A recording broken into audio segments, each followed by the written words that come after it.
Madam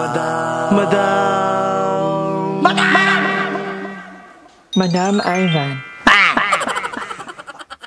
Hi guys, welcome back to my channel. For today's video, papunta ako ng clinic. Follow up check-up ko. Gawa nang nakuha ko na yung lahat ng lab results ko. So babalik ako dun sa doktor. Yung doktor na nag-result sa akin ng, pang high blood. Dala ko na lahat ng mga lab results. So, lakad lang ako kasi hindi naman ganun ka-araw. Actually, na ngayon, mag 9:30 AM. So, medyo paulan. Although may dala naman akong payong. Papag-check up, hindi naman follow-up check-up lang para din alam ng doktor kung may i-adjust sa gamot ko or kung may idadagdag. Kasi medyo mataas yung cholesterol ko. So, kailangan talaga everyday naglalakad ako at least. Actually, 30 minutes lang daw. Kaya lang for me, yung 30 minutes, kaya ko naman kasi yun eh. Ginagawa ko 1 hour. So, huwag na mag-jogging. Kaya lang, dapat daw kasi i-condition ko muna yung heart ko. Hindi pwedeng mabigla. Kasi hindi naman talaga ako nag-jogging dati. Baka mabigla naman yung puso ko. So, dahan-dahan lang. Bala kong bumili mamaya ng jumping rope. And ano pa ba? Mamaya mag-jogging din kami nila din pupuntahan daw kami. Maganda daw mag-jogging doon. So, samahan nyo ako. Tara, pag-check-up tayo. So, dito na ako guys. And, ibibip na naman tayo. Naglakad lang ako, Nakakaya na rin naman. Ayaw? So, ayan ang ano ko. Normal yan, Yes po. Thank you. Ay, daw. Ay ba? Yeah. Ano bang problem natin? Matang ano? Doon kita patient sa... dito Dito. Sorry. Saan ka ba nag-ano, Doc? May iba ka pang ano? Umaga dito ako, tanghali, Adventist, hapon, East. San Jose. But anyway, losartan, amlodipine, kamusta ng blood pressure? Wala, normal na. So, sabi ni Doc, pwede ko na daw itigil yung gamot. Wait, sure ka, Doc? 1 month lang. Ay, 1 gamot. Ang gamot. Continue mo si amlodipine mo na. Pero pag naging okay naman, pwede kong itigil talaga. Yes. Basta, ang point ko is, we're trying to bawas yung mga gamot at the same time improving your lifestyle. So, minamatch na. Nakaraan ko, Doc, wala akong tulog nung pumunta ko nito. Kaya ako ang taas siguro ng BP ko. Tapos, kung nalaman kong high blood ako, nag-overthink na ako. So, overthinking also. Tingnan natin, pag okay pa yung BP mo, nang binawas sa Losartan, tuloy-tuloy yung lifestyle changes mo, next time, try natin yung tanggalin sa blood. Kasi nakaraan malakot ako mag-inom. Yun nga. Ngayon hindi naman ako nag-iinom. Hindi ako nagyayari. Bake. Hindi na. Hindi nga ako mababoy. Ngayon nagtataka ako kasi pero malakot ako mag-alak daw. Tsaka sa lahat yun, di ba? Oo, lalo yung tatay ko para yung... So, more of monitoring talaga. Ano pang BP mo sa bahay? Bumili ako nung Digital ka? yung Digital? Okay. Okay lang yun. So, ayan, tapos na tayo and pinapatigil na ni Doc yung isang gamot. Pero tuloy-tuloy pa rin dapat yung exercise ko at yung pagkain ng tama. So, medyo mataas daw yung cholesterol ko pero ayaw niya akong bigyan ng gamot kasi bata pa daw ako. So, ituloy ko lang daw yung pag-jogging, pag-walking, gano'n. So, after 1 month, kailangan kong bumalik dito. So, bili tayo ng mani, 120 ang kilo. Sa bago tayo sa bago Wow! Magkano po? Siyempre na malengke tayo. Ayan. Magkano tayong egg? Ha? 95. So, sumakay na ako pa uwi dahil pagod na ako. So, naka 1 hour na walking na ako this morning. Mamayang hapon naman.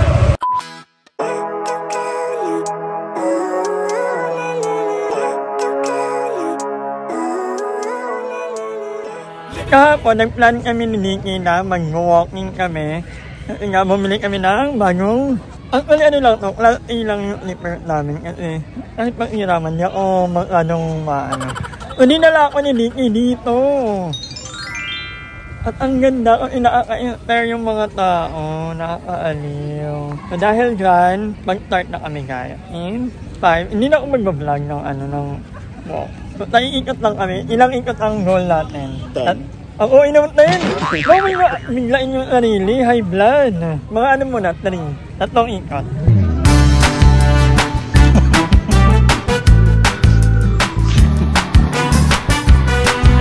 Uwi na tayo, Bel.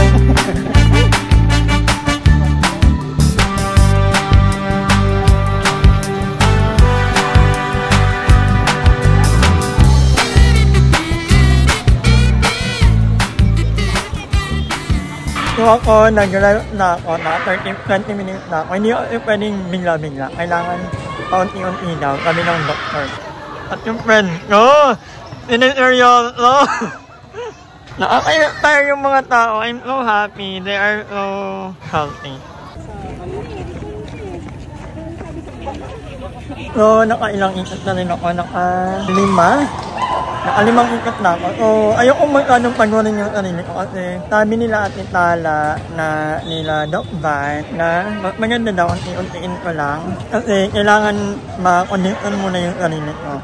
So, I'm so happy kasi ang daming nag-jogging guys. Alam niyo dati, isa ako sa mga, pag nakita ko ng mga nag-exercise, nag-gym, ako yung isa sa mga nag-increase. Inisip ko, ano naman ang mga to.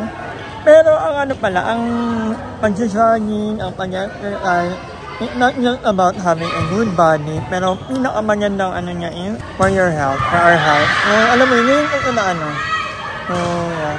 Nakakatawa na ang daming mga nag-jogging. At inisip ko, ilan kaya sa kanila yung ano din, yung high blood, kagaya ko. So, yan. Unti-unti lang.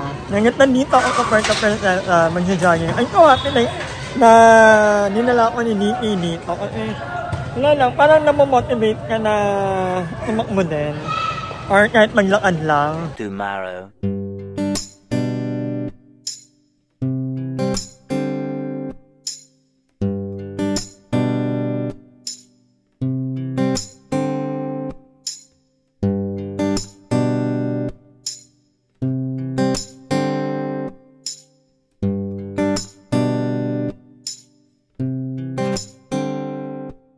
So far nakaka 11,000 steps na tayo, my friend. Imagine mo yun, 1 hour pa lang tayo ha.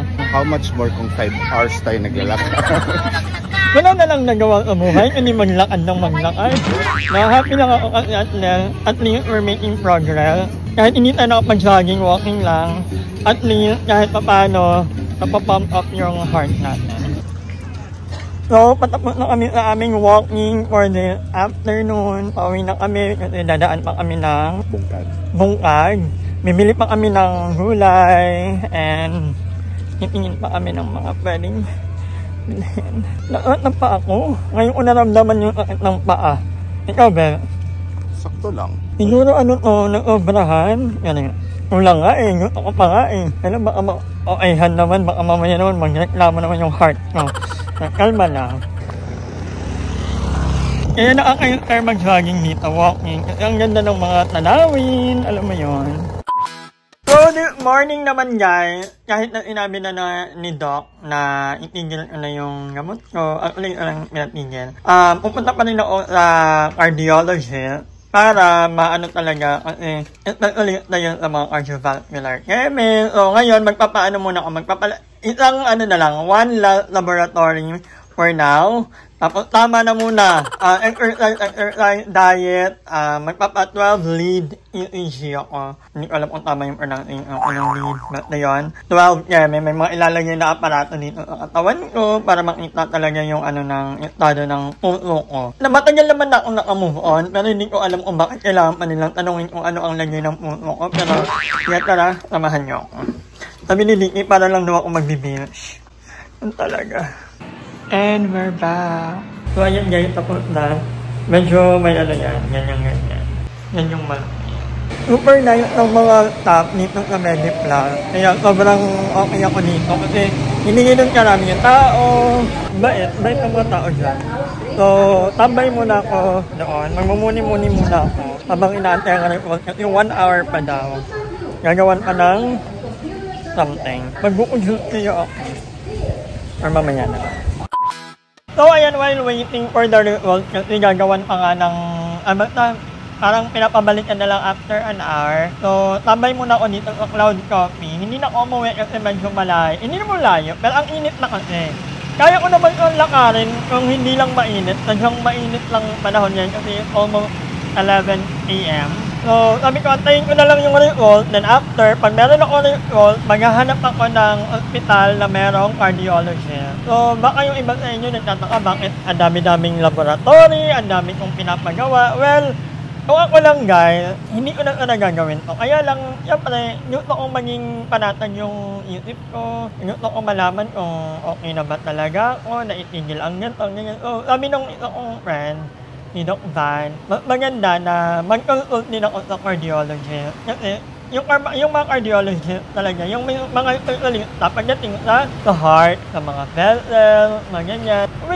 Ano naman, kumbaga may point din naman sa. So, sabi ko, go. Wala rin naman akong ginagawa dito sa Palawan. Ganito lang naman ang life natin. So, sabi ko, sige, magpaano na lang ako, magpa-1 lang cardiologist bago ako umuwi ng Cavite. Kasi sa 26, uwi na kami ng Cavite ni Aye. So yeah, gusto ko munang maging panatag ang loob ko. Pero okay naman ang mga BP ko. Kasi minomonitor ko talaga yung BP ko pagkagising ko, during rest time, after before mag-walking. So hindi pa ako nakapag-jogging talaga kasi mahirap biglain yung sarili ko. Lalo na hindi naman ako ganun ka-active prior to there.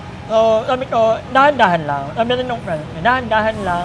Hanggang sa yung sarili ko na napapagod ako. So, paunti-unti, magle-level up yung exercise natin. From walking, magpabilis na walking. Ang tawag nun ay brisk walking actually. Magpabilis na lakad. Parang hinihingal ka. And after that, yun na, jogging na. Eventually, pwede na ako mag-running. Umorder ako ng kaya naman, tatambay ako dito. Mas malaman lang ako. Unfortunately, walang cardiologist dito. Sunday pa daw.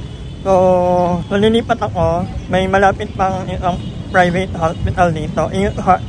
Hospital. So, tingnan natin. So, para ako nag-hospital hapon. Walang kanina. Walang pangalawang hospital to na pinuntahan ko. Wala rin ilang cardiologist today. Cut off na. So, Monday na. Yung kanina, Sunday naman. So, bahala na. Puntahan ko rin yun. Anyway, Saturday na bukas. Pero may isa pa akong pupuntahan.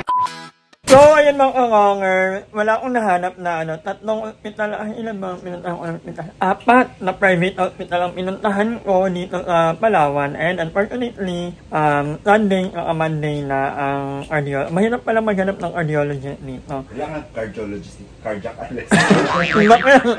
At may nahanap, actually, may binigay na contact list sa akin yung doctor na hospital na pinuntahan ko. Kaya lang, ang hirap, parang 3 lang or 4 lang ang cardiologist dito sa Puerto Princesa. But anyway, hanggang dito na lang muna ang vlog na to. Sobrang nakakapagod. Talagang napagod kami ni Linky. Medyo may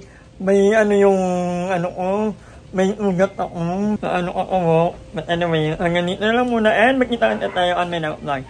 Bye! Hi! Maraming salamat sa panonood ng video na to. At kung natuwa ka, please don't forget to like and share this video. Mag-subscribe na rin kayo para bongga na! Yun lang.